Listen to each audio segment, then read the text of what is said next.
जोहार झारखंड, जय हिंदुस्तान। जी हाँ दोस्तों, आप सुन रहे हैं रेडियो सम्राट FM 89.6 मेगाहर्ट्ज पर बदलते पलामू की आवाज़। जी हाँ दोस्तों, बदलते पलामू की आवाज़, यूं कहें प्राइड ऑफ पलामू। अभी जो आप शो में आप आए हैं, जो प्रोग्राम को आप सुन रहे हैं, उस प्रोग्राम का नाम है हार्ट टू हार्ट, मतलब दिल से दिल तक। दिल से दिल तक तो यूं कहेंगे कि अनमोल होते हैं सारे रिश्ते, अनमोल होते हैं सारे रिश्ते, अनमोल होते हैं सारे बंधन, जिसमें कोई डोर नहीं होती है फिर भी बंध जाते हैं सारे रिश्ते। तो दिल से टॉक में आप लोगों का स्वागत है। और आज के साथ हमारे पास एक स्पेशल गेस्ट के रूप में हमारे पास पलामू के धरती पुत्र भास्कर दुबे, जो पलामू के रहने वाले हैं। साथ ही इन्होंने अपना करियर की शुरुआत ये आर्मी में अपना सेवा दे करके, आर्मी में स्पेशल कहें तो ये अपना टैंक चलाने वाले सर्विस में थे, जिनको हम लोग आर्मर कॉर्प के नाम से जाना जाता है। जी हाँ दोस्तों, ये अपना आर्मी में सक्सेसफुल करियर बनाने के बाद अभी ये पलामू की धरती पर आ करके जो सबसे इम्पोर्टेंट आज की लाइफ में माना जाता है, हेल्थ इज वेल्थ ना, स्वास्थ्य ही धन है, स्वास्थ्य ही धन है। एक बीडी फिटनेस सेंटर के मालिक हैं। और ये मालिक क्यों कहेंगे, सबसे बड़ा इम्पोर्टेंट है कि मालिक से ज़्यादा इनके लिए सूट करता है कि he is the best trainer, nutrition, dietitian. ये ऑनलाइन ऑफलाइन दोनों में ये सर्विस दे रहे हैं और लोगों को गाइड कर रहे हैं कि how to be fit. Life में हम फिट कैसे रहें, हेल्दी कैसे रहें, और हेल्दी रहेंगे तो ऑफकोर्स खुश कैसे रहें ना। तो हम लोग कहते हैं हेल्थ इज वेल्थ, मतलब इनको अगर हेल्थ ठीक रहेगा तो वेल्थ अपने आप आ जाएगी, और वेल्थ अपने आप आ जाएगी तो खुशहाली अपने आप आ जाएगी। तो ये खुश रहने का तौर तरीका पर एक सेंटर बीडी फिटनेस चला रहे हैं। और इनका जो ट्रेनिंग करने और ट्रेनिंग देने का अंदाज है, युवा के हार्ट थ्रोब मैंने दिल की धड़कन आज के डेट में बने हुए हैं। चाहे वहाँ ही हो या सी हो, लड़की हो या लड़का हो, औरत हो या मर्द हो, सारे तरह के लोग हमको लगता है कि इनके यहाँ जाकर के ट्रेनिंग ले रहे हैं और बड़ा सक्सेसफुली ये गाइड भी कर रहे हैं। ये डाइट चार्ट से ले करके कोशिश करते हैं कि हर तरह पर किस तरह से इनको हम सेवा दें, ताकि बच्चे मैंने गलत डायरेक्शन में न जा करके अपना सही डायरेक्शन में जाएं। तो भास्कर जी, आज मैं आपको ओवर टू यू, मैं माइक आपको दे रहा हूं, और आप पलामू वासी को क्या कहना चाहते हैं, आपके पास सपोर्ट है। थैंक यू विनय सर, आपके अपने शो में बुलाने के लिए। मैं सबसे पहले ये कहना चाहूँगा कि आप किसी भी फील्ड में गोल सेट करने हैं तो सबसे इम्पॉर्टेंट पार्ट है उसका आपको स्वस्थ रहना। जब तक आप स्वस्थ नहीं रहेंगे आपका किसी काम में मन नहीं लगेगा, कुछ भी नहीं होगा। आप में एक अलग से एक क्लास होता है या किसी भी चीज़ की कोचिंग इंस्टीट्यूट्स वगैरह में कुछ भी करते हैं तो एक सब्जेक्ट है पर्सनालिटी डेवलपमेंट, जो कि फिटनेस है। मैं मानता हूँ कि पर्सनालिटी डेवलपमेंट एक आपके कोचिंग का एक बहुत ही इंटीग्रल पार्ट है, जो कि आपका कॉन्फिडेंस को इतना ज़्यादा इन्हांस कर देता है। आप किसी भी फील्ड में, किसी भी इंटरव्यू में जाके आप अपने आप को, जो भी अपने आप को बताते हैं अपने बारे में, तो आपका कॉन्फिडेंस लेवल ज़बरदस्त हाई कर देता है। तो मैं तो आपसे यही गुजारिश करूँगा, नए जो बच्चे हैं या फिर लड़कियां हैं, बच्चे हैं, ओवर 40s हैं, जो भी ऐसा लगता है उनको कि फिटनेस का कोई एक एज होती है, तो मेरा मानना बिल्कुल भी गलत है। आप मेरे पास आके कभी विजिट करने आइएगा, कभी जिम और में आपको हर एज ग्रुप के लड़के, लड़कियां, बच्चे, बुजुर्ग, मिड एज के लोग मिलेंगे। आपको ऐसा मोटिवेशन देंगे कि आपको लगेगा कि हाँ यार, इससे बढ़िया कुछ है ही नहीं। तो आप फिट रहिए, सबसे इंपॉर्टेंट पार्ट है कि मेरी तरफ से तो आप फिट रहिए, आपका हर काम में मन लगेगा, हर गोल आप अचीव कर पाएंगे। तो फिटनेस ही राज है, और फिट रहिएगा इसका मतलब आपके अंदर बॉडी के अंदर एनर्जी है, और जहाँ एनर्जी है तो हमें लगता है जो काम आपको 1 घंटा में होगा वो आप आधे घंटे में, 15 मिनट में निपटा लेंगे। मतलब आपका इफ़िशियंसी है 4 to 5 टाइम्स बढ़ने वाले हैं। प्लस हमारे पास है कि जो फिट रहता है ना, वो बड़ा खुश रहता है, और जहाँ खुशी है वहाँ पर तो माहौल ही खुशनुमा हो जाती है। हाँ। तो अभी हम लोगों ने जो प्रोग्राम शुरू किया है, अनमोल होती है दिल से दिल के रिश्ते, अनमोल होती है दिल से रिश्ते। और अभी आप सुन रहे हैं रेडियो सम्राट FM 89.6 मेगाहर्ट्ज पर बदलते पलामू की आवाज़। जी हाँ दोस्तों, अगर ये रेडियो को आप सुनना चाहते हैं तो आप 89.6 मेगाहर्ट्ज का फ्रीक्वेंसी आप अपने गाड़ी, मोटर, रेडियो, ट्रांजिस्टर जो भी सेट है आप उसमें ट्रेंड कर लें, बड़ी आराम से हम आप लोग एक दूसरे से कनेक्ट हो जाएंगे। दूसरा तरीका यह है, अगर आप इसको सुनना चाहते हैं तो बहुत ही आसान दूसरा है कि आप प्ले स्टोर में जाएं और रेडियो सम्राट आप टाइप करेंगे तो रेडियो सम्राट अपने आप फर्स्ट में ही आ जाएगा और उसे अपने मोबाइल में इंस्टॉल कर लें। कोई भी स्मार्ट सेट है, बस हम लोग को एक दूसरे का कनेक्टिविटी और कनेक्शन इस्टेब्लिश हो जाएगा और ये दिल से रिश्ते में हम लोग जुड़ जाएंगे। तो जी हाँ दोस्तों, अभी आप सुन रहे हैं रेडियो सम्राट और हमारे साथ स्पेशल गेस्ट के रूप में है आज के भास्कर दुबे, जो आर्मी से रिटायर्ड होकर के आए हुए हैं और यहाँ पर अपना हेल्थ के फील्ड में रेवोल्यूशनरी कार्य कर रहे हैं। तो आज हम इन लोग इनसे बात करेंगे कि भारत का जो तिरंगा है सर, वो जो लहराता है, क्या हवा से लहराती है या फौजियों की सांसों से लहराती है? आपका सर इस पे क्या कहना है? ये कोई चर्चा का विषय तो नहीं है, मैं मानूंगा, लेकिन देखिए भारत का तिरंगा लहराने में एक सिर्फ फौजियों का ही वो नहीं है। हर बंदा जो कि अपने फील्ड में एक ऑनेस्टली वर्क कर रहा है, मैं तो यही बोलूँगा कि भाई सबकी मेहनत से सबकी उससे लहरा रहा है। बट हाँ। फौजियों का थोड़ा सा वो रोल होता है क्योंकि सरहद की रक्षा करते हैं हर फील्ड में। जो अगर आप देखिए तो किसी तरह का विपदा आई, चाहे कुछ है, ऐसा कोई जहाँ पे कोई नहीं खड़ा हो पाता, वहाँ पे समझिए कि फौजी चैलेंज आ जाए, हाँ, जहाँ एडवेंचरस जहाँ चैलेंज आ जाए, हाँ, जहाँ वहाँ पर जब सब लोग हाथ खड़ा करते हैं तो वहाँ पे फौजी खड़ा शुरुआत करते हैं। हाँ, कि just anyway we have to just perform and we have to get it out. हमको किसी तरह से बाहर निकल जाना है और लोगों को निकाल देना है। अरे मैंने ये कहें कि उनके डिक्शनरी में नहीं है, हाँ, गिव अप वर्ड ही नहीं है हमारे डिक्शनरी में। हाँ, यस, नो और इम्पॉसिबल वर्ड जो है, हाँ, खासकर आर्मी के हम लोग लगता है कि डिक्शनरी से हटा दिया गया है। इसीलिए हमें लगता है कोई भी जब चैलेंज आती है तो हैंड ओवर टू आर्मी लोग कर देते हैं। हाँ। तो ये आर्मी में जो अभी हम बात करें तो आर्मी के अगर हम लोग कहें भारत के सुरक्षा बल, उसमें 3 कमांड हैं। एक तो हम लोग कहते हैं कि जो थल सेना है, एक वायु सेना है और एक नौ सेना है ना। तो हम लोग, आप थल सेना में थे? हाँ, मैं थल सेना में आर्मर्ड कोर में था। और ये आपका किस तरह से रेजिमेंट बचे रहते हैं? थोड़ा सा सेना के अंदर के बारे में एडवेंचरस पार्ट बताइए, जो कि जो युवा वर्ग है ना, वो उसको लेकर के थोड़ा सा मतलब एक्साइटेड रहता है कि यार हमें आर्मी जाना है। ये बताएं, जो टीनेजर्स होते हैं ना, उसकी प्रथम चॉइस डॉक्टर इंजीनियर नहीं होता है, आपको मैं बता दूं। इवन मैं भी उसमें ही शामिल था कि यार एनडीए निकल जाता है या आर्मी में नौकरी मिल जाती है। तो पहले वो वाला जो है ना, मिग 21 से लेकर के सुकोई वाला जो उड़ाने वाली एक एडवेंचरस लाइफ थोड़ा सा एंजॉय करें। तो हाँ, ये वाला है, चले तो एकदम साउंड के स्पीड से भी 4 गुना स्पीड से उड़ान भरे। तो ये एक एडवेंचर रहता है। तो ये जो एडवेंचर रहता है, और उसमें बहुत लोग जाते भी, बहुत सक्सेसफुल भी होते हैं, लेकिन कई लोग उसमें सपना पालते पालते देखिएगा IAS तक बन जाते हैं, इंजीनियर, डॉक्टर भी बन जाते हैं, लेकिन पहला सपना जो एडवेंचर का होता है वो आर्मी का होता है। तो आर्मी के अंदर वाला बात थोड़ा सा बताइए। आर्मी के अंदर का बात वैसे तो नॉर्मल आप सभी को पता ही होगा, पिक्चरों में आते रहते, मूवीज वगैरह में आते रहता आर्मी के बारे में। बट स्टार्टिंग जब मैंने किया था तो एक पहले शाहरुख खान का एक फौजी सीरियल आता था, शाहरुख खान का नहीं था शायद, किसी का और, जब ब्लैक एंड व्हाइट टीवी हुआ करते थे घर में। तब मैंने एक आपने नाम सुना होगा, 17 पूना हॉर्स के AB तारापुर थे और अरुण खेतरपाल, जो कि परमवीर चक्र दोनों को मिला हुआ था। राइट। उन्होंने क्या किया था कि टैंक से फाइट के दौरान पाकिस्तान के सिर्फ एक ट्रूप लेके, जो हमारे खेतरपाल सिंह थे 17 पूना हॉर्स के, उन्होंने पूरी एक कंपनी को रोक दिया था। अच्छा, मूवी में भी ऐसा एक सीन दर्शाया गया है। हाँ, आर्मर्ड, वो रियलिटी है। अच्छा, रियलिटी, वैसा कुछ भी नहीं है कि वो फेक है या फिर ऐसे ही किसी चीज को एक्सपोज किया गया, ऐसा कुछ भी नहीं है, वो रियलिटी है। एक 3 टैंकों के एक ट्रुप से उन्होंने पूरी एक स्क्वाड्रन को रोक लिया। वो पाकिस्तानी होते? हाँ, मैं बच्चा ही था उस टाइम से भी सोचा था कि मैं भाई टैंक ही चलाना है, कुछ टैंक ही चलाना है, चाहे जो हो जाए। हाँ, कोई पिस्टल, राइफल, गन कुछ नहीं, मुझे सीधा टैंक ही चलाना है। हाँ, यहाँ पे भी मैं लगभग 17.5 साल में ज्वाइन कर लिया था आर्मी। तो उस टाइम बिहार था, झारखंड अलग नहीं हुआ था।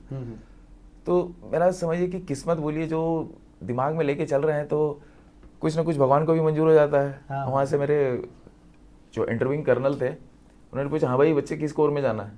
मैंने बोला सर वो जिसमें टैंक वैंक चलाता हूँ उसमें टैंक विंग चलाते हैं उसी में चलाना। तो उसी टाइम से उसमें भेज दिया उन्होंने। अच्छा, तो ये आपका ट्रेनिंग हुई कहाँ कहाँ ट्रेनिंग हुई थी? मैं गया से इनरोल्ड हुआ था, गया भी आ रहा हूँ। अच्छा। उसके बाद मेरा फर्स्ट ट्रेनिंग स्टार्ट हुआ अहमदनगर, महाराष्ट्र। वहाँ से मैंने बेसिक ट्रेनिंग जो कि सबको करना पड़ता है, उसके बाद टेक्निकल ट्रेनिंग जो कि टैंक का होता है, और उसके अंदर लगे जो इक्विपमेंट्स होते हैं, जो भी सपोर्टिंग इंस्ट्रूमेंट्स होते हैं, उनका भी ट्रेनिंग मैंने अहमदनगर से पूरा किया। मेरी फर्स्ट पोस्टिंग हुई थी सूरतगढ़, राजस्थान। राइट। तो अच्छा, ये जो टैंक में अंदर बैठे रहते हैं तो बाहर देखने का क्या सीन लगता है, कैसे आप लोग देखते हैं? अंदर से ही वो मशीन लगा हुआ है बाहर कैमरा से? कैमरा का मैंने 3 टैंक चेंज किए। राइट। जब मैं स्टार्ट किया था 2000 में मैं यूनिट के अंदर पहुंच गया था। 98 में इनरोल्ड हुआ था, ट्रेनिंग करते करते मेरा 2000 हो गया था। 2000 तो उस टाइम हमारे पास टैंक T55 था। अच्छा। उसके बाद चेंज हुआ, हम लोगों को अपग्रेड किया गया T90 भीष्मा, जो कि रसिया का टैंक है। जो कि फेमस भी हुआ था। हाँ, काफ़ी फेमस है। वर्ल्ड के जो टॉप 10 टैंक्स हैं उसके अंदर भी एक प्लेस रखता है अपना T90 भीष्मा। T90 tank. हाँ, और उसमें स्पेशल मारक क्षमता तगड़ी। हाँ, वो एक मिसाइल से लैस सटीक है, निशाने के लिए भी जाना जाता बहुत था, ज़्यादा। और रेंज भी हमको लगता है कि तगड़ा था। हाँ। एंड सेल्फ ये इजी टू लोड, थोड़ा जल्दी से लोड। हाँ, ऑटो लोडिंग सिस्टम है हाँ, उसमें। मतलब ये वाला जी उसकी क्वालिटी थी। हाँ। क्योंकि उसमें हम लोगों ने सिविल सर्विस दे रहे थे, तो उसे वो काफी कुछ पड़े पूछा होंगे गया उसमें। था कि T20 स्पेशल, और थोड़ा हंगामा भी होता है जब कोई बाहर का चीज़ समझौता होता है ना। हाँ, तो हाँ। कई तरह का इंडिया में हंगामे होते हैं, तो T90 का ये जो चर्चा चली थी सर। अच्छा, ये बोफोर्स का मैटर क्या था? Bofors, what is that once? देखिए, बोफोर्स है आर्टिलरी का तोप है, 155 mm का उसका वो है। आपने सुना होगा कि कारगिल वॉर के अंदर, कारगिल वॉर जब हो रहा था तो हम लोग अपनी ट्रेनिंग सेंटर में ही थे। हम लोग दूसरे एमिशन वगैरह लोडिंग वगैरह का हम लोग का टास्क था। अच्छा। ट्रक लोडिंग करके अपना ट्रांसपोर्टिंग का। ट्रांसपोर्टिंग। बोफोर्स एक ऐसी गन है, उसने इतना ज़्यादा सक्सेसफुली कारगिल के अंदर। बोफोर्स का? Bofors right. क्या होता है ना, ये जो तोप है इनडायरेक्टली फायर करते हैं। अच्छा। जब आपने फायर किया तो वो टारगेट को नहीं देखते हैं। टारगेट देखने के लिए अलग से कोई ना कोई जो टारगेट एरिया में बैठा हुआ, अच्छा, वो आपको दूसरा गाइड कर होता रहा है, वो आपको गाइड कर रहा Very good, है हाँ। डिग्री डिस्टेंस वगैरह से। Right right. वो चीज़ वहाँ जो बता रहा है वो मैप का रीडिंग है। जिसको मैप पढ़ना आता है वो मैप कंपास वगैरह से यहाँ पे वो चीज़ रीडिंग फीड करके उसको फायर करते हैं। तो पहाड़ी के उस पार से भी आता है, क्योंकि पहाड़ी एरिया में टैंक सक्सेस नहीं है। क्योंकि टैंक क्या, आमने सामने वॉरफेयर जो हो रही है, जैसे डेजर्ट वॉरफेयर हो गया, वहाँ पे अच्छा, थोड़ा सा ये एक तो अंतर बता दें आप लोग को, टैंक और आर्टिलरी जो तोप होते हैं ना, इसमें बेसिक डिफरेंस क्या है? थोड़ा सा ये पता चले। हाँ, डिफरेंस मैं बता रहा हूँ। जो आर्टिलरी की गन्स हैं वो इनडायरेक्ट फायर के लिए बनी हुई हैं। उनका रेंज होते हैं लगभग 5 किलोमीटर से स्टार्ट होकर 30 किलोमीटर तक जाते हैं। वाह, ये तो बैठे बैठे उड़ा देंगे कहीं। हाँ, जैसा टारगेट है, जैसा रेंज है, उसके हिसाब से उसमें चार्ज बैक भरे जाते हैं, उसके बाद वो अपना करता है। बट टैंक है कि जो आमने सामने वॉरफेयर हो रहा है, बिल्कुल मुठभेड़ की लड़ाई। मुठभेड़ की लड़ाई, मुठभेड़ की लड़ाई राइफल से होता है, राइफल से बड़ा बिग रेंज का चीज हो गया। राइफल हो गया आपको कि हाँ भाई ये 100 मीटर के रेंज में लड़ाई चल रही है, 200-300 के मीटर में। टैंक मतलब आपको तहस नहस वाला वो स्थिति हो। एक उड़ा दिया तो मतलब अगल बगल के ट्रुप साफ हो जाएगा। हाँ, पूरे 10 किलोमीटर के एरिया में ना आपको समझिए कि घमासान मचा देगा। राइट। ये आर्टिलरी होता है कि कहीं लेग करके हम लोग लगा देते हैं। हाँ, आपको सपोर्ट कर रहे हैं। सपोर्ट टैंक के पीछे पीछे आपके 10 किलोमीटर पीछे टैंक है, तो आपको आगे का एरिया क्लियर कर रहा है आपको आर्टिलरी। अच्छा, है ना, बम्बारी कर रहा है आपका एरिया, फील्ड साफ हो रहा है, टैंक अपना चल रहा है, एडवांस कर रहा है, चल रहा है। ये लेयर वाइज हमेशा लड़ाइयाँ चलती है, स्ट्रेटेजी होती है आर्मी की, हर चीज़ में रिवील नहीं कर सकता सिविल में, है ना, बट ये सब सिस्टम है। इसीलिए तो कहा गया है ना, जब जब नाम हीरो का होगा तब तक जिक्र हिंदुस्तान में वीरों का होगा। ये तो हम लोग कहते भी है ना, जहाँ जब तक मतलब ये हमारे वीर हैं जो हीरो के रूप में रहते हैं। और रियल हीरो तो यही ना है, फिल्म वाले में तो नकली हीरो होते हैं, वो तो बहुत कुछ ड्रेस पहन के दिखा देते हैं, लेकिन रियल में जो फाइटिंग होती है ना, और जो बुलेट लगता है, बुलेट लगाते हैं लोगों को सामने में, और उसमें परवाह भी नहीं करते हैं। हमको लगता है एक्स्ट्रा हार्मोनिक सिक्रेशन होता है बॉडी में, जस्ट डू इट, यही वाला कॉन्सेप्ट लगता है कि इसको कर दो, चाहे जो हो जाएगा देखा जाएगा, क्योंकि उसमें ये जीत दिखता है और कुछ नहीं दिखता है कि हम कैसे हैं, हमारा क्या है आगे पीछे, ये हमको नहीं लगता है कुछ समय आती होगी ब्रेन में। और ऐसा जोश रहता है ना जवानी के टाइम पे। हाँ। अभी तो मान लीजिए कि शादी वादी हो गया, बाल बच्चे हो गए, तो यार दुनियादारी फलाने टाइम का उस टाइम और कोई फोकस ही नहीं रहता है। हम लोग दिमाग में यार किसी तरह लड़ाई हो जाए, यार चल यार ठोक के आते हैं, ठोक के आते हैं। तो ऐसा ऐसा हम लोग कई बार हुआ। ये इसीलिए हम क्या बोले कि यंगस्टर्स जो लोग होते हैं ना, पहला चॉइस ये होता है हाँ। आर्मी ज्वाइन करना। आग लगा होता है। हाँ, आग लगा होता है। एक तो ड्रेस भी गेटअप जो होता है एक गजब का धमाल का होता है। ड्रेस का एनर्जी एकदम देता है 440 वोल्ट का एनर्जी, हाँ। मतलब तो पावर जो रहता है ना, एकदम किसी भी छू दे तो करंट लग जाएगा, इस टाइप का उस समय का एज होता है। हाँ। तो फर्स्ट ये इम्प्रेशन होता है, और खासकर उसमें अगर युवा वर्ग सुन रहे हैं पलामू का, तो हमको लगता है कि अगर एम्बिशन रखते हैं तो फिजिकल फिटनेस के साथ मेंटल फिटनेस भी आप एकदम फिट रखें और बिंदास तैयारी करें। और हमको लगता है शुरुआत से लेवल तैयारी करते हैं तो कई अंतर लेवल का एग्जामिनेशन होती है, टेक्निकल से लेकर नॉन टेक्निकल से लेकर एनडीए से लेकर के, और ग्रेजुएशन लेवल पे जाएंगे तो सीडीएस लोग कर लेते हैं, सीडीएस के थ्रू भी जाते हैं। बट 11th-12th वाले जो लोग जाते हैं ना, 10th के बाद 11th-12th वाले लोग, उसमें ज़बरदस्त जोश होती है और कुछ कद गुजरने की तमन्ना होती है। हाँ, जो ग्रेजुएशन के बाद जाते हैं उसमें समझ ज़्यादा आती है, तो समझ ज़्यादा आ जाती है तो थोड़ा सा जोश कम हो जाते हैं, ऐसा लगता है। ऐसे ही है। तो अभी हम लोगों ने अभी 3 सेक्टर है, हम लोगों ने बात किया नौसेना, और दूसरी बात किया हम लोगों ने वायुसेना का, और एक थल सेना में। तो थल सेना में तो अलग अलग टाइप का हमको लगता है ट्रूप एंड। अच्छा ये बताइए कि इंडिया में टोटल कितने कमांडिंग सेंटर हैं, ऐसा कुछ है? देखिए, जो बांटा गया है, सबसे पहले थल सेना का मैं बता रहा हूँ। थल सेना के अंडर जो फर्स्ट बड़ी सी इकाई होती है वो कमांडिंग, जो आप बता रहे हैं कमांड्स होते हैं। कमांड्स होता है, हाँ, तो कमांड्स अभी टोटल 6 हैं अभी। राइट। एक 6 तो- और एक जैसा कि हमने जाना कि एक 7वां जो जहाँ से वो कमांड है जहाँ ट्रेनिंग होती है, ट्रेनिंग कमांड शिमला में हाँ, जो है हाँ, हाँ, है ना। हाँ। तो इस तरह से कमांड के अंदर आपके कोर्स हो गए, कोर्स के अंदर डिवीज़न हो गए, डिवीज़न के अंदर आपके ब्रिगेड्स हो गए, ब्रिगेड्स के अंदर ही फाइटिंग रेजिमेंटें वहाँ से स्टार्ट होती है। और रेजिमेंट के अंदर की छोटी छोटी कंपनियां हो गई, स्क्वाड्रन्स हो गए, स्क्वाड्रन्स के अंदर आपके अलग अलग ट्रूप्स हो गए, अलग अलग इस तरह से छोटे छोटे टीम बट रही थी ताकि आपको लड़ाई में कभी भी आसान हो। आप कभी भी आप एक कमांड, जैसे अगर मैं किसी भी कंपनी का सीईओ हूँ तो डायरेक्ट मैं अपने जो नीचे काम कर रहे हैं उसको डायरेक्ट ऑर्डर तो नहीं कर सकता। मेरे अंदर छोटे छोटे मैनेजर हैं, उसके बाद उनके नीचे मैनेजर, बिल्कुल। इस तरह से करके ऑर्डर को कन्वे किया जाता है। अच्छा, तो मतलब अभी अगर ऑफिसर्स लेवल में स्पेशली जानी है, हाँ। ना, तो एक एनडीए नेशनल डिफेंस एकेडमी वाली जो एग्ज़ाम होती है, और हमको लगता है पूना में और कई और 1-2 जगह हमको लगता है उसका NDA कॉलेजेस है, और बड़ा शानदार कॉलेज है। हमको लगता है कि कुछ लड़के यहाँ से गए हुए हैं अभी, स्क्वाड्रन लीडर से भी आगे विंग कमांडर सब बना हुआ है।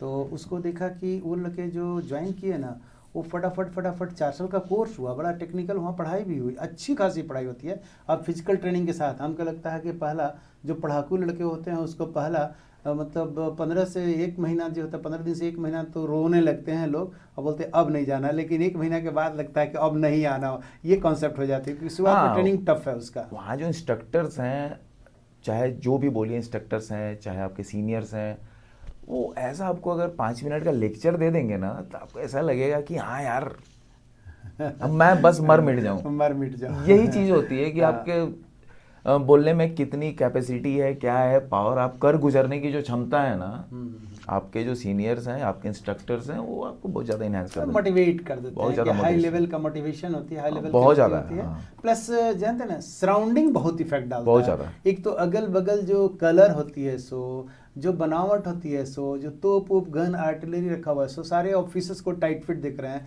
गाड़ी व्हीकल उसी तरह से चल रहे हैं और रहने वाले लोग भी उसी तरह के बिहेव करते हैं। तो बस उसमें लगता है कि एक एनर्जी अलग लेवल का आ जाती है, इसको कहते हैं सराउंडिंग इफेक्ट ना। हाँ। तो ये सराउंडिंग इफेक्ट भी जबरदस्त कैंपस का इफेक्ट आ जाती है। तो अभी जो बच्चे सुन रहे हैं और आप अगर आर्मी से ज्वाइन करना चाहते हैं तीनों विंग के लिए, तो आप एनडीए का तैयारी कर सकते हैं शुरुआत लेवल से ही, और साथ में ही आर्मी के लिए और एयरफोर्स के लिए और नौसेना के लिए अलग अलग वैकेंसी भी निकलती है, तो आप उसके लिए भी तैयारी करें। और आने वाले समय में लगता है कि आप अगर जम करके मेहनत करते हैं और पैशन को फॉलो करते हैं, पैशन कहने का मतलब जो आपको चाहत है, दिल जो कहता है कि हमको ये काम करना है, तो हमें लगता है कि आप बहुत जल्द इस सब में सक्सेस पाएंगे और अपने आप को एंजॉय करेंगे। तो हम एक अभी जो कहते हैं ना कि ये आसमान का बादशाह एयरफोर्स, जब थल सेना चलती रहती है तो ऊपर से जब एयरफोर्स आ जाती है तो जान में जान आ जाता है, सांस में सांस। ऐसा आप लोगों ने मूवी में भी देखा होगा, है ना, कि जब थल वाले लड़ रहे हैं और थोड़ा बहुत भी कमज़ोर पड़ते हैं, जैसे ही ऊपर से आ जाते हैं एयरप्लेन तो देख लेता है कि तिगनी रफ्तार से बुलेट निकलना शुरू कर देता है। इनिशिएटिव लेना बहुत इंपॉर्टेंट होता है किसी भी चीज़ में। रिस्क लो, दौड़ो भागो, फिट रहो, और सिर्फ पढ़ते ही मत रहो, पूरी ज़िंदगी निकल जाएगी, बुढ़ापा निकल जाएगा। अपने जो गोल है ना उसके ऊपर काम करना बहुत इंपॉर्टेंट है। उसके बाद जो मिड रेंज के जो अधेड़ जैसे 40 साल के आ गए कि हमसे ये जब क्या करें यार, उम्र गुजर गई, कुछ नहीं हो सकता। ऐसा कुछ भी नहीं है। मैंने भी बिजनेस लाइन में कदम रखा। मुझे पता है कि मैं बिजनेसमैन नहीं बन सकता भाई, आर्मी वाला बिजनेसमैन नहीं बन सकते, क्योंकि उनका कहानी अलग। बिजनेसमैन डिसिप्लिन नहीं होता, सबके नीचे ऊपर नीचे हाथ पैर जोड़ जाड़ के पता नहीं क्या क्या करना पड़ता है। बट मैं एक चीज जरूर बोलूंगा, बिजनेसमैन तो मैं अच्छा नहीं लगा, बट मैं कोचिंग आपको ऐसी दे सकता हूं ना, आप 40 के लेवल में भी मोटिवेशन, शारीरिक सुझाव, क्या क्या हो सकते हैं आपकी लाइफ में, क्या क्या इंप्लीमेंट कर सकते हो, वो चीजें ना आपको बहुत ज्यादा आपको चेंज कर सकती है। बोलते हैं 50 से 60 में बंदा स्वस्थ नहीं हो सकता है, बशर्ते कि आप में एक इंटरनली में डेडिकेशन हो। आप 60 साल के एक मेरे पास आया, मैं 1 मिनट और लूंगा।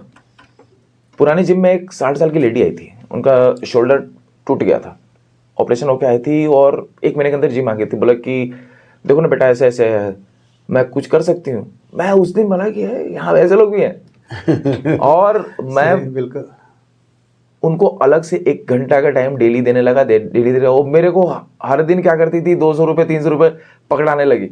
मैं बोला कि नहीं, मैं नहीं ले सकता, आप समझिए कि अपना बेटा समझिए, और अगर आप ठीक हो जाए तो मेरा ये प्रिविलेज रहेगा। लेकिन बोले नहीं बेटा, वो कुछ ना कुछ खा लेना मेरी तरफ से। मैं एक बार ही लिया 101 रुपये आशीर्वाद के रूप में, और उस दिन मैं समझा कि हाँ हो सकता है। तो उनसे सीखिए आप लोग। अगर आप ज़्यादा एज के हैं तो भी गिव अप नहीं करना है, बहुत कुछ कर सकते हैं, फिट रह सकते हैं। और जो अभी समस्याएं हैं, पता नहीं पानी की, पानी खराब है तो ये खराब है, प्लान ढिमकाना, बहुत कुछ है, बहाने हैं कि हमारा गैस हो जाता बा, हम चढ़े नहीं की पारत, हम दौड़े नहीं की पारत। भाई आप अच्छा खान पान रखो, अपना डिसिप्लिन रखो ना बढ़िया। सुबह टाइम से उठो, 2 घंटे का वर्कआउट करो, टाइम से खाओ, टाइम से बांध लो। कहीं बाहर जाते हो तो अपना खाना साथ में पैक करके ले जाओ। बाहर के खाने के जो चीज आप देख नहीं रहे हो कि क्या खिला रहा है, तो आप कैसे खा सकते हो, है ना। जरा तेल, ये सब चीजें अवॉइड किया करो। मिठाई आप तुरंत खाने लग जाते हो, आपको मिठाई किसी ने ऑफर किया तुरंत खाने लगे तो पता नहीं कब का मिठाई है, 3-4 दिन पुराना आपको मिठाई खिला रहा है। सही है ना। पैकेज फूड ज्यादा प्रीफर करते हो, चाट चाउमीन कहीं भी आप खड़े होके स्टार्ट कर दिए खाना, यार पता नहीं कब का रिफाइंड आपको यूज करके दे रहा है। सही। घर का घी खाया करो, मार्केट से घी क्यों लेना, घर में जितना घी होता नहीं होता है, सरसों तेल यूज करिए। सब चीजें, बहुत छोटी छोटी चीजें ना आपको लाइफ में बहुत बड़ा चेंज डाल सकती है। बिल्कुल। तो मैं आपसे गुजारिश करूंगा कि अगर मेरी बात अच्छी लगी हो तो आप थोड़ा सा चेंज करने की अपने आप को कोशिश करें। एक क्वेश्चन और भी है भास्कर जी, कि बहुत सारे लोग के कुछ बंदिशें हैं जो कि आपके सेंटर तक नहीं पहुंच पा रहे हैं, कई अन्य भी कारण हो सकता है ना, बिजी शेड्यूल के अलावा भी बहुत सारे रीजंस हो जाते हैं अपना। तो वैसे लोगों के लिए अगर आपसे कोई कांटेक्ट करे कि सर कोई ट्रेनर, खासकर लेडी लोगों के लिए अगर मैं बात करूं, तो बोलेंगे कि अगर कोई आपका ट्रेंड किया हुआ बंदा है या बंदी है, और जो खासकर अगर लेडी लोग अगर डिमांड करें आपसे, तो क्या किसी ट्रेनर को उनके यहाँ पर आप भेज सकते हैं कंसल्टेंट के रूप में? ऐसा व्यवस्था है आपके पास? देखिए, मैं ऐसा भेज सकता हूँ, मेरा कोई रिप्रेजेंटेटिव भी चला जाएगा, बट उसका जो ज़रूरतें हैं शरीर को, वो चीज़ मैं ही डिसाइड करता हूँ कि हाँ भाई उसको क्या चाहिए, क्या करना चाहिए, उसके लिए क्या चीज़ अच्छा रहेगा। क्योंकि स्टार्टिंग में मैं पूरा पहले फिजिकल रिपोर्ट देखता हूँ। नहीं, ये तो फर्स्ट डे में आपको विजिट करना पड़ेगा साथ में ही अपने इंजीनियर के साथ में। मतलब आप ये कहें ना कि एक डॉक्टर जो है ना, वो दवा वाला डॉक्टर नहीं है, आप नेचुरल ट्रीटमेंट वाले डॉक्टर के रूप में आप विजिट करके पूरे प्लान सेटअप कर सकते हैं। और एक देखिए, जैसे ट्यूशन घर में पढ़ता है ना, स्कूल तो जाता ही है, ट्यूशन एक्स्ट्रा ट्यूट करता है, जब टीचर आ जाता है तो बच्चा बैठ के पढ़ता है। तो उसी तरह से एक ट्रेनर अगर आ जाएगा ना, तो उस समय में वो कितना बिजी है कोई आदमी, तो वो पक्का 1 घंटा मेहनत करेगा। तो अगर वैसी व्यवस्थाएं हैं तो हमें लगता है कि मेरा शहर में एक नया आयाम आएगा। ऐसे भी लोग को ये चाहत है, बहुत लोग नहीं जा पा रहे हैं, कई रीजन होते हैं, ठीक है, और हर रीजन को तो बताना भी मुश्किल होता है, लेकिन अगर वैसी व्यवस्थाएं हैं तो हाँ मैं भेज सकता हूँ, घर में भेज सकता हूँ। मेरे पास इतने अच्छे अच्छे लोग मेरे से जुड़े हुए हैं, 4-4 5-5 साल से, इतने अच्छे स्टूडेंट हो गए हैं वो, और इतने पोलाइट हैं कि आपको जो चीज आपको चाहिए आपके हिसाब से ही आपको वर्कआउट करवा देंगे। उनका गाइडेंस देख रेख तो आपका है ही, गाइडेंस हाँ देख रेख मैं एक दिन पक्का वो विजिट करता हूँ जरूर। नहीं वो तो ऐसे लोगों के लिए हम इसको फ्लैश भी करेंगे, और ये आपको ही फ्लैश करना है ये शहर में कि एक नया आयाम देना है कि those you want to take the service at your doorsteps, अपने घर पे अगर लेना चाहते हैं, आपकी कोई समस्या रह गई है, क्योंकि ये मोटा वाला जो समस्या है ना, ये जो दर्द वाला समस्या है, ये एक का नहीं है, सब लोगों का है, और इसका निवारण दवा से बेहतर है कि लिटिल बिट 1 घंटा का शेड्यूल बनाया जाए और उसको स्वस्थ रहने के लिए। मेरे पास तो ऐसे लोग भी आते हैं सर जो चल नहीं सकते हैं बट वो भी कर रहे हैं, क्योंकि मोटापे से क्या हो जाता है, लोड पड़ने लगता है, एक्स्ट्रा लोड आ जाता है आपके पैरों पे, उसमें क्या हो जाता है, घुटना दर्द करने लग जाता है, घुटना दर्द करता है कॉमन है, और ये कमर दर्द, घुटना दर्द, ये सब जो दर्द है ना, तो ये सब वाली बात है। तो ये आज के हम लोग लगता है कि आपसे बहुत सार्थक बातचीत हुई है। तो एक तो आप कहते हैं कि आर्मी वाले हैं जो देश की सेवा किए और अभी जन की सेवा कर रहे हैं ना, तो देश बना भी है जन लोगों से, तो आप बॉर्डर पे सेवा करके आप बॉर्डर के अंदर में सेवा दे रहे हैं कि हम कैसे खुश रहें। तो हम लोग ये कहते हैं ना, देशभक्ति से ही, देशभक्तों से ही देश की शान है, देशभक्तों से ही देश की मान है। हम उस देश के फूल हैं यारो, हम देश के फूल हैं यारो, जिस देश का नाम हिंदुस्तान है। और मेरे स्पेशल गेस्ट भास्कर दुबे जी हैं, जो कि आर्मी में आर्मर्ड कॉर्प जिसको हम लोग कहते हैं, और स्पेशल अगर इनको हिंदी में बोलें तो हम लोग बोलेंगे एक अपनी भाषा में कि आप टैंक स्पेशलिस्ट के रूप में ये वहाँ पर काफ़ी काम किए हुए हैं। और जब वहाँ से आए तो ये एकाएक हमको लगता है कि जो इनके साथ परिस्थिति बनी हुई है और अपना परिस्थिति में जो इनकी समस्याएं हैं उसको सॉल्व करने के दौरान में लगता है कि मोटिवेशन मिल गया कि जब मैं अपना ठीक कर सकता हूं तो मैं लोगों को भी ठीक कर सकता हूं। और इसी मोटिवेशन को लेकर के ये यहाँ पर पीडी फिटनेस जिम चला रहे हैं, जिसमें काफ़ी इनोवेटिव आइडिया के साथ चल रहे हैं। मेरे को विजिट करने का मौका मिला है वहाँ पर, तो मैंने वहाँ देखा कि खुद ये मेहनत करते हैं, खुद लोगों के साथ लगे रहते हैं, ये आर्मी वाला जुनून के साथ। जिम तो बहुत होते हैं बट ये जो होता है ना कि हम आपके साथ लगे हुए हैं, आप मेरे साथ लगे हुए हो, तो ये एक साथ वाली बात होती है, तो एक दूसरे से कनेक्ट कर लेता है और रेजोनेंस होती है और काम बहुत तगड़े होते हैं। ये खुद बड़ी मेहनत कर रहे हैं, ये पहला बात। दूसरा, अभी ये नया नया कुछ कंपटीशन कराते रहते हैं। मैंने कभी पोस्ट में इनको देखा है, कुछ डेडलिफ्ट करके कंपटीशन कराए थे। भास्कर जी, ये हमको लगता है कोई अभी आपने कंपटीशन कराए हुए हैं, तो थोड़ा सा इनके बारे में बताइए कि कंपटीशन क्या है, आप यंगर जनरेशन को क्या देना चाह रहे हैं पूरे पलामू शहर को। एक काफ़ी दिनों से मेरा प्लान था कि भाई कुछ ना कुछ कंपटीशन करवाया जाए, क्योंकि सब वीडियोस पोस्ट करते रहते हैं, मुझे मैसेज करते रहते हैं, फ़ोन करेंगे कि भैया कुछ हो नहीं रहा है, कुछ हो नहीं रहा है, देखिए ना कंपटीशन मज़ा नहीं आ रहा है, खाली आप अकेले चले जाते हो खेलने के लिए, हम लोग को नहीं बोलते। हमने चलो ठीक है कराते हैं यार। तो 6 अक्टूबर को हमने एक डेट लिखा, हमारा एक ग्रुप कमेटी बनाया गेम के लिए। भाई थैंकफुल टू उन लोगों को ग्रुप में जो भी शामिल थे, इतना रात दिन मेहनत किया हम लोग, इतने शॉर्ट टाइम के अंदर उन्होंने इतना अच्छा अरेंजमेंट वगैरह हम लोगों ने किया, सब जगह से कोई नेगेटिव कमेंट नहीं आया। कंपटीशन ऐसा था कि हम लोगों ने एक लिमिटेड वेट दे रखा था, राइट, प्रॉपर उसको 1 मिनट के अंदर कितनी बार लिफ्ट कर सकते हो ये उठाना था। गर्ल्स भी थे, बॉयज भी थे। इतना बढ़िया लोगों ने परफॉर्म किया, हर एक जिम से, गर्ल्स ने भी बॉयज ने भी। जो देखने वाले वो देख के रखे, जो खुद उठा रहे उनको भी विश्वास नहीं हो रहा कि मैं इतना लिफ्ट कर सकता हूँ, इतना लिफ्ट कर सकता हूँ। हाँ, वो जोश वाली बात हो गई है, वो जोश वाली बात है। Yes yes. बोलते हैं ना कि भाई यहाँ पे कुछ नहीं है, पलामू की धरती में भाई कुछ नहीं है, बोलते हैं सब बकवास है। अपने आप को नाप तौल के देखो, मेहनत करके देखो, और अपने आप को ना झोंक के देखो, तुम्हारे में से निकलेगा भाई, तुम्हारे में से ही निकलेगा। बिल्कुल। ये जो कहते हैं हमको निगेटिव माइंडसेट वाले लोग, जो निगेटिव बोले ना कि लोग निगेटिव क्या कहेंगे, निगेटिव आता भी है तो उसको अलंकार के रूप में लेना है, टेंशन नहीं लेना है, बिकॉज उनका जो काम है वो निगेटिव है इसलिए निगेटिव बोल रहे हैं। जो पॉजिटिव वाला है पॉजिटिव बोलेंगे ना। हाँ। ये लॉ ऑफ रिफ्लेक्शन हम जनरली कहते हैं, आप जैसा सेंटेंस बोल रहे हो, आपकी पर्सनैलिटी वो चीज़ है, इसलिए आप ऐसा बोल रहे हो, राइट। तो आप पॉजिटिव माइंडसेट से कहना कि झोंक के देखो, ऑफ कोर्स झोंक के देखो, हमको लगता है चीज निकल जाएगी। और जोश के साथ जो आप और हाँ सर, ऑब्वियसली आप देखते हैं ना बच्चों का जोश और गर्ल्स लड़कियों का जोश सर, ऐसा लग रहा था ना आपको अंदर जो बैठा आदमी है ना, ऐसा लग रहा था कि मरा हुआ आदमी जाग जाएगा। अच्छा। और जो कई लोग जो नहीं भाग लिए, जो बोल रहे हैं कि अरे हाँ अरे सर बेइज्जती हो जाएगा। यार कौन सी तुमने इज्जत के झंडे गाड़ रखे हैं, बेइज्जती के झंडे तुम परफॉर्म करो। सही सही। जो लड़ाई नहीं हो जीतेंगे कहाँ से? जो लड़ाई नहीं हो जीत का स्वाद क्या चखेगा? बिल्कुल सही है। हाँ, हार थोड़ी रहा है, लड़ रहा है भाई। ग्राउंड में या तो बंदा लड़ता है या सीखता है। जीत तो यार वो क्या है कि जीत एक आपका ऊपर नीचे मोटिवेशन का एक तौर तरीका है जो कि आप जो कंडक्ट कर रहा है वो दे रहा है, बट आप देखो अपना परफॉर्मेंस देखो। यहाँ पर बच्चे लोग को मैं एक बात बोलना चाहेंगे, कई बार जो मैंने भी क्लास में रहता हूँ तो लड़का लोग बहुत सा चीज़ को स्टार्ट ही नहीं करता है। स्टूडेंट्स लोग जो होते हैं ना, स्टार्ट ही नहीं करते हैं। वो बोलते हैं सर ऐसा आइडियल कंडीशन हो जाएगा ना तब मैं काम करूँगा। हाँ यार ये आइडियल कंडीशन जिंदगी में आती कहाँ है? कभी नहीं आती है। कहता है ना सर हम साइकिल पे चढ़ेंगे तब जब साइकिल चलाना सीख लेंगे। अरे यार ये बताओ ना, तुम चढ़ोगे नहीं तो सीखोगे कैसे? चढ़ो, एक दो बार गिरोगे, थोड़ा बहुत कटे पिटेगा, तुम सीख जाओगे। फिर बोलेगा तैरना सर हम स्विमिंग पूल में जाएंगे ना जब हम तैरना सीख जाएंगे।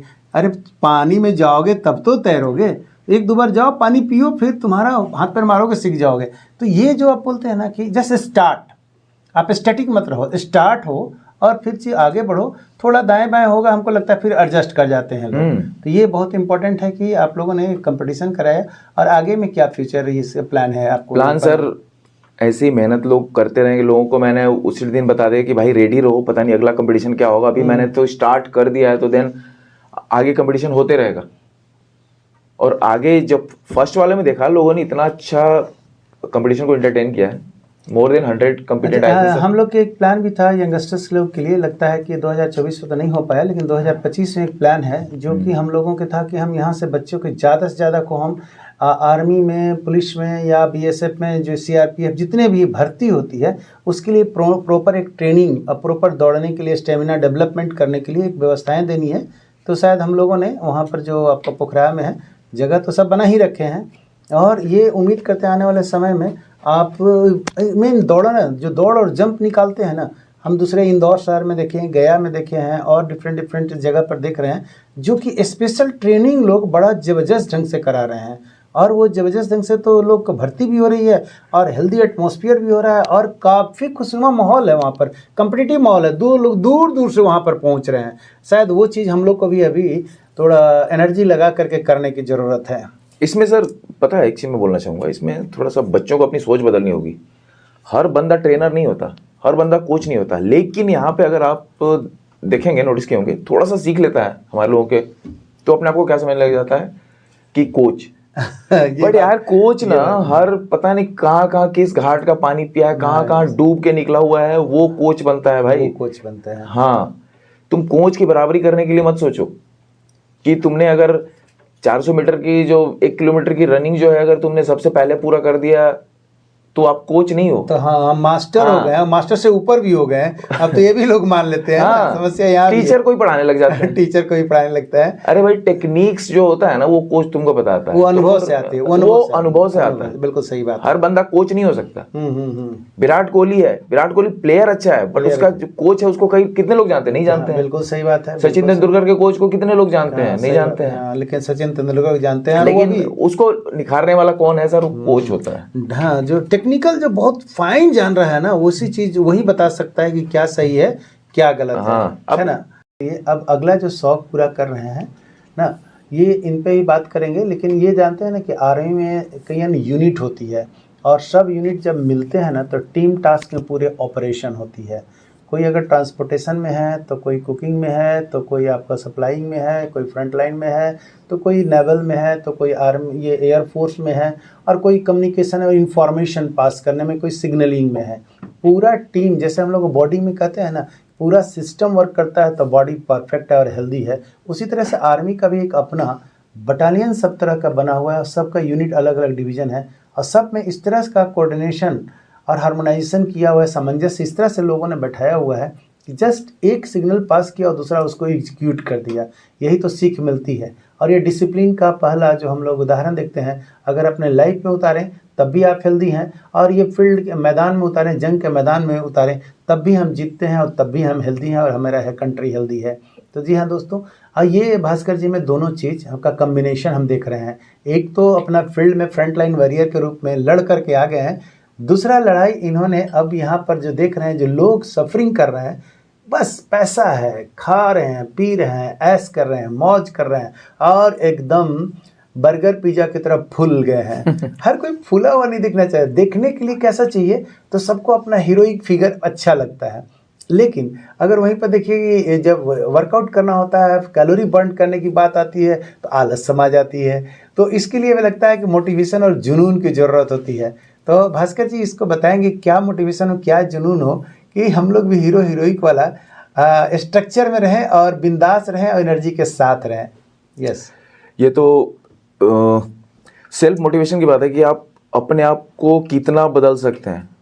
पैसा आप कमा सकते हैं, रिश्ते कमा सकते हैं, बट एक सेहत एक ऐसी चीज़ है ना जो कि आप कमा नहीं सकते हैं, जिसके लिए आपको मेहनत करना ही पड़ेगा। उसके लिए आप मजदूर लगाइए, चाहे कुछ लगाइए, वो आपको ही करना है। खाना आपको पड़ेगा, मेहनत आपको करना पड़ेगा। दिन के 24 घंटे में से 2 घंटे शरीर को दे दीजिए। मैं बोल रहा हूँ कि अगर एक अच्छा कोच मिल जाए आपको, एक अच्छा डिसिप्लिन आपके अंदर आ जाएगा ना, तो आपको 40 साल हो, 50 साल हो, चाहे कितना भी हो जाए, आप लाखों की भीड़ में अलग दिखिएगा तो दिखिएगा। आप खुद शीशे के आगे खड़े होकर ना अपने आप में ऐसा सेल्फ मोटिवेटेड रहिएगा कि no one is better than me. एक ही फंड आपके ऊपर काम करेगा। यही चीज अगर काम करेगा, अगर आपको दिमाग में बैठा लीजिएगा ना, तो भाई आप शरीर को 2 घंटे जरूर दीजिएगा। मैं देखता हूँ आमतौर पे मेरे जिम में कई लोग आते हैं। कब आते हैं? मोटे मोटे लोग आएंगे कि भैया मेरी नवंबर में शादी है, मेरा दिसंबर में वैसे ऐसे है, शादी में ऐश्वर्या राय चाहिए और अपने अब तो भाई मैं 1 महीने में क्या कर सकता हूँ यार? 1 महीने में कुछ नहीं कर सकता मैं। आपको पहले सचेत रहना पड़ेगा। 1 महीने में ऐसा हो सकता है 1 महीने आपका दर्द ही नहीं खत्म होगा। कई लोग बोलते हैं कि भैया आप मेरे ऊपर ध्यान नहीं देते, सर मेरे ऊपर ध्यान नहीं देते। अब उनको कैसे बताऊं कि अगर मैं ध्यान दे दिया 1 महीने में, तो आप 2 दिन में ही चले जाओगे यहाँ से। एक अच्छा गाइडेंस, धीरे धीरे, हमेशा स्लो प्रोसेस होता है जो कि आपका लास्ट टाइम तक टिकेगा। ठीक है, मैं दवाइयों वगैरह पे बिलीव नहीं करता। अच्छे खान पान, जो इन्वायरमेंटल आपका सीजनल फूड हो गया, लोकल में अवेलेबल हो गया, ये सब चीज़ें न्यूट्रिशनल कहाँ से चोरी करनी है वो मैं आपको गाइड कर सकता हूँ। एक्सरसाइज गाइड कर सकता हूँ, कोचिंग जो भी होती है, पोस्चर गाइड कर सकता हूँ। बट आपके जो 2 घंटे मेरे पास स्पेंड करने के बाद आप कहीं बाहर जाते हो, किस तरीके से अपने बॉडी को ट्रीट करते हो, उसके रिस्पॉन्सिबल आप हो। वहाँ पे अगर आप डिसिप्लिन नहीं हो, देन आप तो यार मोटे ही ठीक हो। फिर आप कहीं भी जाते हो, होटल में जाते हो, रेस्टोरेंट में जाते हो, हर जगह सोचते नहीं हो, पानी की तरह पैसा बहाओगे आप। क्यों? क्योंकि आपके पास पैसा है। बट अगर उसी पैसों को आपको बोल दिया जाए कि भाई शरीर पे खर्च कर दे, 1000 रुपए कर दे, आप 50 बार सोचोगे नहीं यार साला महंगा ले रहा है यार। है ना? ये आपका दवाई खा लेंगे 10,000 20,000। हाँ, बोले कि यार दवाई के लिए पैसा है मेरे पास, दवाई के लिए। हाँ, वो क्या जानता है? बेस्ट हॉस्पिटल जाएंगे, बेस्ट टू बेस्ट। हाँ, बेस्ट जाएंगे। आपको ऐसा लगे कि यहाँ के सदर हॉस्पिटल में इलाज नहीं होता है, आप चले जाएंगे रांची में कोई बड़े हॉस्पिटल में चलेंगे, बोले यार रांची भी ठीक नहीं है। भिलाई के बारे में सुना था, भिलाई भी ठीक नहीं है यार, दिल्ली के बारे में सुना था, वहां चले जाएंगे। हाँ, बिल्कुल सही है। बट क्यों? क्योंकि वो शॉर्टकट है आपका। शॉर्टकट आपको ज्यादा अच्छा लगता है, बट मैं बिलीव नहीं करता हूँ उस पर। मैं करता हूँ थोड़ा थोड़ा मेहनत करते रहो, 1 घंटा 2 घंटा, 1 घंटा 2 घंटा आप आके देखिएगा। भाई मैं आपको सजेस्ट नहीं कर रहा हूँ, मैं आपको प्रैक्टिकली दिखाने के लिए बोल रहा हूँ। आप कभी आइए, मेरे जिम में आइए, एक ऐसा माहौल दिखेगा वहाँ पे। 50 साल 60 साल के लोग 40 साल ऐसे लिफ्ट कर रहे हैं ना भाई कि पूछिए मत। 150-150 केजी, 200 आपको देखा था, और ये वीडियो देख करके ही मैंने लगा कि मैं इस पर डिटेल्स बात करूंगा आपसे, क्योंकि बहुत सारे लोग ऐसे थे कि जो कि उम्र के 3rd फेज 4th फेज में एंट्री करेंगे, 3rd फेज में अभी हम उनको कहेंगे, और वो थर्ड पेज वाले जनरली क्या होता है, तो ये ठेहुना का दर्द हो गया है, तो कमर में दर्द हो गया है, तो शोल्डर में दर्द हो गया है, तो बाजू में दर्द हो गया है, मतलब जोड़े जोड़ दर्द हो जाता है। तो वो दर्द वाला के हमको लगता है एक तो दवाई लोग दे देते हैं, पेन किलर खाओ खाओ खाओ, उसका भी साइड इफेक्ट बहुत ज़्यादा होता है। तो वो प्रॉपर एक्सरसाइज, हर ऑर्थोपेडिक्स वाले डॉक्टर भी बोलते हैं कि आप एक्सरसाइज करो और इस लेवल का, इस तरह का, ये पोस्चर के लिए एक्सरसाइज करो, बट बता देते हैं जितना दिन वो दर्द का दवा खाते हैं उतने दिन एक्सरसाइज करते हैं, उसके बाद दवा खत्म तो एक्सरसाइज भी बंद, फिर वो शुरू हो जाते हैं। तो हमें लगता है कि आप लोगों ने जो ट्रीटमेंट कर रहे हैं कि एक शेड्यूल बना दिए हैं कि हमको इस तरह से इसका एक्सरसाइज करना है, कराना है, और थोड़ी सी तो एक होती है ना, माहौल का प्रभाव पड़ता है। तो आपके भी जो माहौल होते हैं ना, तो अलग अलग पोस्चर के लिए क्या आप गाइडेंस देते हैं लोगों को?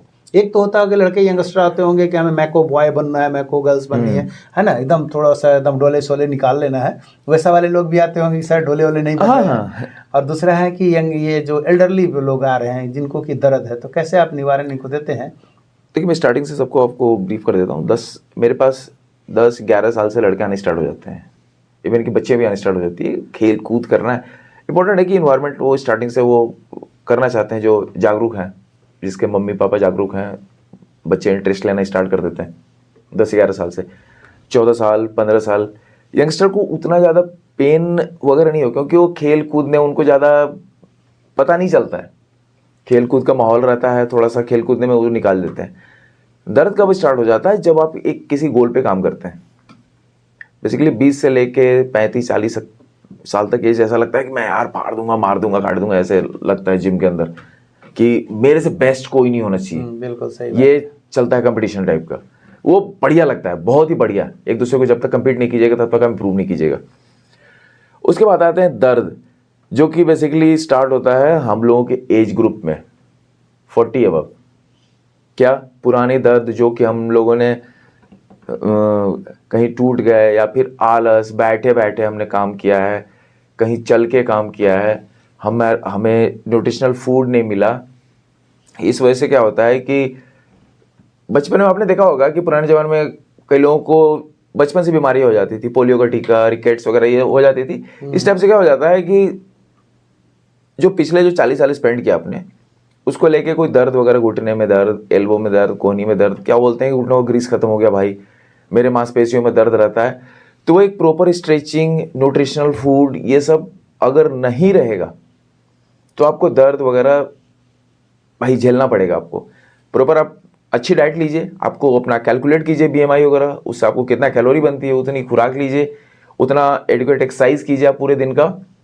आप, मैं बता रहा हूँ 50 साल हो या 60 साल हो, ये दर्द वर्द का आपको लफड़ा रहेगा ही नहीं। आपने खुराक के बारे में बात किया है। हाँ, तो जनरली देखते हैं आफ्टर 40 बहुत तरह के विटामिन मिनरल्स की कमी हो जाती है। तो अब ये खुराक है कि कुछ लोग होते हैं वेज खाते हैं, कुछ लोग नॉन वेज खाते हैं, किसी में वो B12 का, कभी कैल्शियम का, तो कभी किसी और का, तो कभी साल्ट का, मिनरल का, ये कमी हो जाती है, फिर लोग सुई ठोकवाना शुरू कर देते हैं। तो इसका क्या उपाय है? क्या कोई डाइट चार्ट है या डाइट प्लान है कि? हाँ जी, प्रॉपर डाइट प्लान है। देखिए, इसके लिए जब भी आप कभी, मैं ये नहीं बोल रहा कि आप मेरे से ही लीजिए भाई, इसके लिए आप प्रॉपर एक डाइटिशियन को अपना पूरा फुल बॉडी चेकअप करा के कि आपके बॉडी में किस किस चीज़ की कमी है चेक कराइए। वो आपको डाइटिशियन जो आपको सजेस्ट कर देगा, हाँ भाई ये चीज़ लीजिए, ये चीज़ लीजिए, आपको 1 महीने के बाद इसका असर दिखना शुरू हो जाएगा। और ऑब्वियसली हो जाता है शुरू।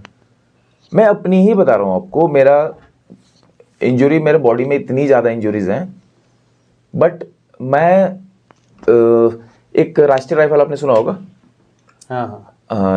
RR जो बोलते हैं जिसको, J&K में जो ऑपरेशन वगैरह के लिए, राइट। तो वहाँ पे एक यंग डॉक्टर ने मुझे, मेरा एंकल टूट गया था, पहाड़ी से स्लिप कर गया था मैं, मेरा एंकल टूट गया था।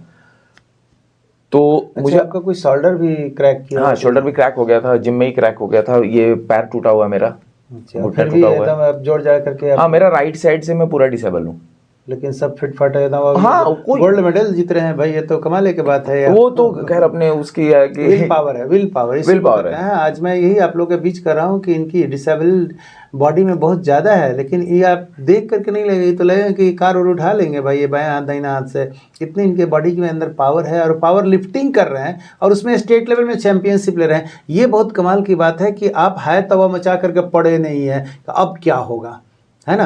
अब क्या होगा, ये वाला पड़े रहते तो हम लगता है अब से सड़ जाते, तो पड़े पड़े आपने जो आप मोटिवेशन लिया हुआ है और आप बॉडी बिल्डिंग शुरू किए पूरा बेल्ट उल्ट बांध करके फीता उता लगा करके, तो हमें लगता है कि ये नेक्स्ट लेवल पे आपको ले जा रही है। तो ये चीज़ को आप थोड़ा सा ब्रीफ कीजिए कि आप डिसेबल्ड होते हुए भी आप कैसे इसको ओवरकम किए हैं। वो एक चैलेंजिंग हो जाता है मैं वही चीज़ बता रहा था। कोई डॉक्टर ने मुझे, डॉक्टर नहीं, जो वहाँ के कर्नल सर जो होते हैं CO RR के, बोला कि अगर 1 महीने में आप ठीक नहीं होते हो तो आप रिटर्न टू यूनिट कर दिए जाओगे। और बहुत बेइज्जती वाली बात हो जाती है आर्मी के लिए कि आप CICT ऑप्स में जाके आप RTO हो रहे हो। मैंने पैर में स्लैब चढ़ाया, वो डॉक्टर बोला कि सर ऐसा ऐसा बात हुआ है, मेरे को इंटरव्यू में ऐसे बोला कि यार एक ही उपाय है, एक कुछ ना कुछ स्लैब चढ़ा और ऑपरेशन में चलना ही पड़ेगा, तो क्या करोगे, चलना तो पड़ेगा। अगर नहीं जाते हो तो ऑब्वियसली 1 मंथ का टाइम RTO बहुत बेइज्जती वाली बात है किसी के लिए। मतलब आपसे नहीं हुआ, वहाँ पे नहीं हुआ CICT ऑप्स में आप जॉब नहीं कर पाए। तो मैं स्लैब चढ़ा के ऑपरेशन करना स्टार्ट किया था। पेनफुल तो था, बहुत काफ़ी पेनफुल होता था, बट धीरे धीरे मैं यार छोड़ो, हो ही जाएगा, और हो गया। ब्रेन का डिटर्मिनेशन इसके ऊपर हावी हो गया, पेन के ऊपर। और यहाँ भी जब मैं रिटायर्ड होकर अभी स्टार्ट किया तो 2019 में मेरा जो पेक्टोरियल मेजर है ये टूट गया। दोनों अलग अलग हो गए। इसको आराम से समझाइए हिंदी में एकदम कि क्या टूट गया। ये जो चेस्ट और शोल्डर में एक मसल लगता है, लिगामेंट्स और मसल, पहले हड्डी होती है, फिर लिगामेंट होता है, फिर मसल होता है। राइट। तो मेरा लिगामेंट ही ब्रेक हो गया पूरा, टूट गया, अलग हो गया, ये लटक गया, पूरा मांस लटक गया। यहाँ पे मैं डॉक्टर के पास गया ICHS में, वहाँ कर्नल साहब थे, क्या बोलते हैं, अखौरी सर, वो मेरे को डांटने लगे, तू रिटायर्ड होके यही सब कर रहा है, अब सीनियर है भाई, डांट तो सुनना पड़ेगा। हाँ, खासकर आर्मी से। हाँ, आर्मी से पूरा डांटने लगे, मतलब क्या कर रहा है ये सब, ये वो फलाना ढिमकाना, और ये इस एज में तू ये कर रहा है। मैं बोला कि सॉरी सर, अभी तो हो गया, अभी क्या करें। उन्होंने हो गया है अभी तो सर हो गया, अभी कुछ उपाय बताइए मेरे को। और मेरे को टेंशन हो गया क्योंकि अभी आए हुए मेरे को, मुझे 3 से 4 महीना भी नहीं हुआ फौज से आए हुए। ये तो उनका और ये घर में रिएक्शन क्या था, थोड़ा ये भी बताइए। घर में रिएक्शन था ये चीज के लिए मैं बड़ा सिक्योर रहा हूँ घर को लेके। घर में कभी ना बाहर मेरा पैर टूटा, हाथ टूटा, मैं घर में कभी भी नहीं बताया। अच्छा। और अभी तक सब कुछ हाइड ही है कि मैं इतनी जगह से टूटा हूँ। ये वाला सिर्फ जब घर में टूटा था तो यहाँ पता लोग देख लिए, है ना, यहाँ देख ली इसलिए पता चल गया। बाकी मैं घर भर में कभी नहीं बताया आज तक। वो क्या रहा है। हाँ, मेरी उतना टेंशन नहीं लेती, मेरी माँ वगैरह भी, वाइफ वगैरह भी उतना टेंशन नहीं लेती। लेकिन यार हो ऐसा आदमी ही मिला है कि क्या करे। ऐसा आदमी ही मिला है, लुढ़कते उड़कते गिरते पड़ते रहता है। गिरते पड़े रहता है, वो करे क्या स्टार्टिंग से। तो वहाँ पे कर्नल साहब ने मुझे रेफर किया, मैं बोला कि सर रेफर कर दो प्लीज। वहाँ पे मेडिका में रेफर कर दिया उन्होंने। मेडिका वाला दवाई देके बोला कि भाई 2-3 दिन के बाद ऑपरेशन कर देंगे आपका। मेरा दिमाग खराब, चप्पलों में गया था मैं यहाँ से। ऐसे ही दिमाग में चल रहा था क्या करूँ। फिर फोन पे बैठे बैठे क्या करेगा, फोन पे आदमी सर्फिंग कर रहा, सर्च मार रहा है क्या करें स्पोर्ट्स इंजरी का सबसे अच्छा हॉस्पिटल कहाँ। तो मैं देखा सफदरजंग, दिल्ली। हाँ, दिल्ली में। फिर वहीं से मैंने देखा, टिकट बना लिया गरीब रथ का। रांची से घर भी नहीं आया मैं, वहीं बैठा ट्रेन में और चल दिया दिल्ली। वहाँ जाके बातचीत वगैरह किया वहाँ पे, तो उन्होंने लंबा चौड़ा बिल सुना दिया मुझे कि भाई इतना लगेगा और तू लाइफ टाइम में कभी सोच ही मत के लिफ्ट कर पाएगा, सिलाई विलाई कर देंगे तेरा ऑपरेशन करके। अच्छा, उससे जो पेन हो रहा था उसको बर्दाश्त किए हुए? मैं हैंग करके सीलिंग एक हैंग कर दिया था यहाँ पे मैं। हाँ, डॉक्टर मतलब वो आप मान लिए थे टेक इट इजी कि ये होते हैं, थोड़ा बहुत दर्द होगा चलेगा, है ना। हाँ, मैं उतना अपने को लेके थोड़ा सा पॉजिटिव था, बट बहुत ज्यादा डिप्रेशन में भी अजीब सा लग रहा था। दिल्ली में जाके मैं वहाँ पे, उन्होंने राम कहानी अपना इतना सुना दिया कि ये नहीं कर सकता, वो नहीं कर सकता। मैं बोला यार फिर तो मैं किसी काम का नहीं, कंडम हो गया मैं तो। मैं उनका छोड़ा वहीं पे बात। शाम को मैं बार में गया, झूठ क्या बोलूं। हाँ, सच में बार में गया। आर्मी वाले करते हैं, दारू पिया वहाँ पे। नया फ्रेश एनर्जी के साथ आया और दिल्ली में ही 1 महीना रहा मैं वहीं पे। कहाँ पे? पालम में मेरे साड़ू हैं वहाँ पे। अच्छा। उनके साथ ही रहा। आर्मी वाले से एयरफोर्स में। तो मतलब वहाँ पे बैठना, सुबह जाके मैंने पार्क में स्ट्रेचिंग करनी अपना, राइट, खुद ही अपना नुस्खे धूप में जा के पूरा मालिश वालिश कर कर आके मैं देखा कि यार ये तो मोशन में आने लग गया मेरा हाथ 1 महीने के अंदर। हाँ, फिर उसके बाद दिमाग में आया कि यार जिम खोलूंगा अभी तो। उसका वहीं से जिम का विजिट छोड़ पूरा जयपुर, पूरा मैं इंडिया छान मार दिया वहां से। मतलब दिल्ली से शुरू हुआ, से जो सिलाई नहीं करवाए उससे बेटर हुआ कि आप चले गए। उसके बाद यहाँ धीरे धीरे अपना रिकवर करते गया। अभी है कि आप आके देखिए। मतलब मेडिकली ऐसा कोई सिलाई विलाई नहीं है, तोड़ का कोई कहानी नहीं किया, कुछ नहीं। आपने देखा अपने से सेटल मार दिया सब। हाँ, बॉडी मैंने देखा कि अगर आप कुछ इलाज नहीं करते हैं तो बॉडी सेल्फ रिकवर कर जाती है। सेल्फ रिकॉर्ड अगर आप इंस्टेंट कुछ नहीं करते हो तो, क्योंकि बाद में कुछ करने लायक नहीं होते। आपने देखा, मैं एक बार शायद आपके भाई जो अमेरिका में डॉक्टर है, सर से मैंने पूछा भी था राइट कि हाँ आपके सामने कि सर ये कैसे है, ये तो देखिए ना ये हो गया। बोला कि ये कुछ नहीं हो, वो भी जुड़ गया तुम्हारा, जुड़ गया। जब जुड़ गया मस्त रहो। बोला कि जब तुम्हारा सब कुछ काम कर रहे हो तो और क्यों लेते हो, जो गोल अपना अचीव कर रहे हो तो फिर क्यों टेंशन ले रहे हो। मेरे को पहले वो डॉक्टर मिले sir, doctor Ajit Mehta, doctor Ajit sir, क्यों मुझे फुली मोटिवेट किया भाई तुम्हारा सब टेंशन मतलब सब ठीक है, तुम जब कुछ सब कुछ कर रहे हो तो सब ठीक है, कुछ इलाज करने की जरूरत नहीं, कोई टेंशन न लेने की। फिर मैं बिंदास हो गया। फिर तो मैं ये उनका एक खासियत है कि मतलब मेडिसिन से ज्यादातर वो कहते हैं कि अगर रिकवरी हो रही है और नेचुरल से ढंग से अगर आपकी पॉजिटिव फीलिंग्स हो रही है तो गो अहेड। ये बड़ा मतलब डायग्नोसिस का डॉक्टर का मोटिवेशन बहुत पार्ट होती है। तो आप सुरमा वाला काम किए हैं कहने का मतलब। तो अभी आप हमारे गेस्ट, स्पेशल गेस्ट हैं भास्कर दुबे, जो आर्मर कोप्ट रहे हुए हैं एंड यहाँ पर फिटनेस, बीडी फिटनेस नाम के एक इंस्टीट्यूशन चला रहे हैं, जिसमें कि आपका खुश रहने का जो गुण होता है, हुनर होता है, वो सिखाया जा रहा है। एक तो बॉडी बिल्डिंग एक पार्ट भी है। और भास्कर जी की ये बात में मैं बोलूँ तो ये एक अच्छा वेट लिफ्टर, पावर लिफ्टर भी हैं। ये स्टेट में गोल्ड मेडल ले चुके हैं, स्टेट लेवल पर पावर लिफ्टिंग में, एंड नेशनल लेवल भी खेले हुए हैं, जो 3rd-4th रैंक में अपना रहे हुए हैं। और काफ़ी युवा वर्ग को, हाँ सबसे बड़ी बात है कि ये पारी जो 2nd पारी ये जो खेल रहे हैं आर्मी से आने के बाद, ये धमाकेदार खेल रहे हैं ना। ये तो यंगस्टर्स लोग होते हैं वो खेलते हैं, ये तो मतलब युवाओं के युवा बन चुके हैं। मतलब आर्मी से आने के बाद इनके जवानी जागी हुई है, ये बड़ा कमाल की बात है ना। तो अभी हम इनसे कुछ लाइव सुनना चाहेंगे कि आर्मी में जब थे तो ऐसा कौन सा विकट परिस्थिति कभी आप टकराए जिसमें लगता था कि आपका धैर्य और शौर्य दोनों की परीक्षा हुई थी। जी सर। आपको याद होगा 2001 के अंदर हमारे संसद के ऊपर हमला हुआ था। हाँ जी जी जी जी जी जी शायद पुराने लोगों को याद होगा। उस टाइम हमारा जो पूरी ब्रिगेड है, यूनिट है, सब मोबिलाइज हो गई थी, लड़ाई की तैयारियां हो गई थी। उस टाइम ऐसा हो गया था जैसे दिसंबर का टाइम था। उस टाइम ठंडी के मौसम में हम लोग कुछ ही लोग अपने ट्रूप्स में बचे हुए थे। पूरा अम्युनिशन लोडिंग, ट्रक के ट्रक भरना, हमारी रातों की नींद, क्या रात था क्या दिन था हमें कुछ नहीं पता। उसके बाद हमें लोड करके फिर टैंक को लेके जाना था हमें स्टेशन पे टैंक को ट्रेन पे चढ़ाना, उसके बाद ट्रकों में अम्युनिशन लोड करके उनको ले जाना कहाँ तक, पूरे बॉर्डर एरिया तक। वहाँ पे 1 महीना लगने के बाद वहाँ पे हर तीसरे दिन चेंज होते रहता था। समझ में नहीं आता था। हम सिर्फ खाना खाने के लिए बुलाया था, भाई खाना खा लो खाना खा लो। Right right. हम लोग वेट भी उसी का करते थे। दीन दुनिया का कुछ पता नहीं हमें कि भाई होना क्या है क्या नहीं होना है।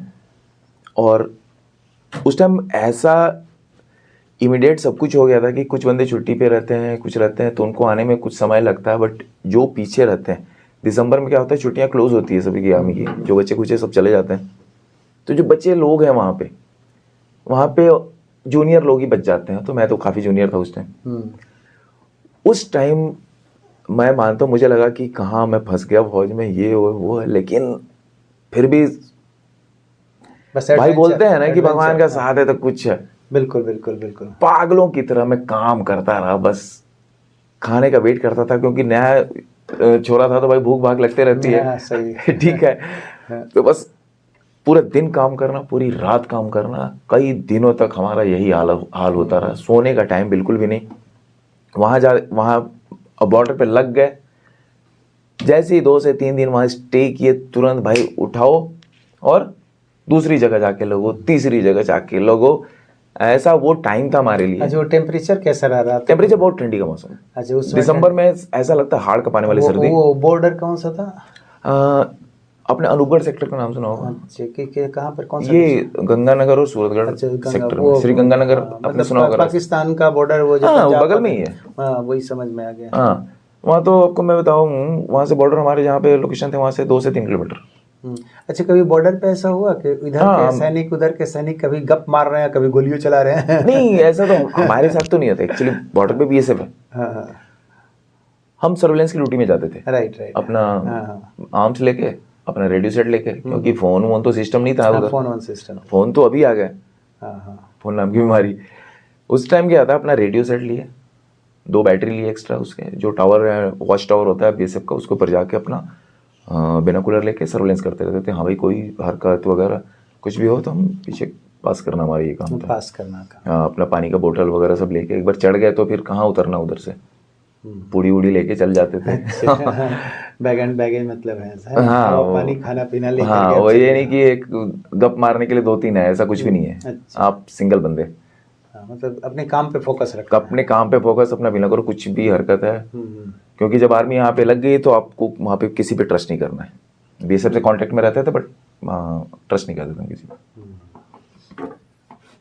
तो ये चैलेंजिंग और एडवेंचरस जॉब के लिए लंबी चौड़ी कहानी है। हाँ, ऐसा कई बार हुआ है। हमारे जेएंडके में जब पोस्टिंग थी उस टाइम भी हुआ है कई बार।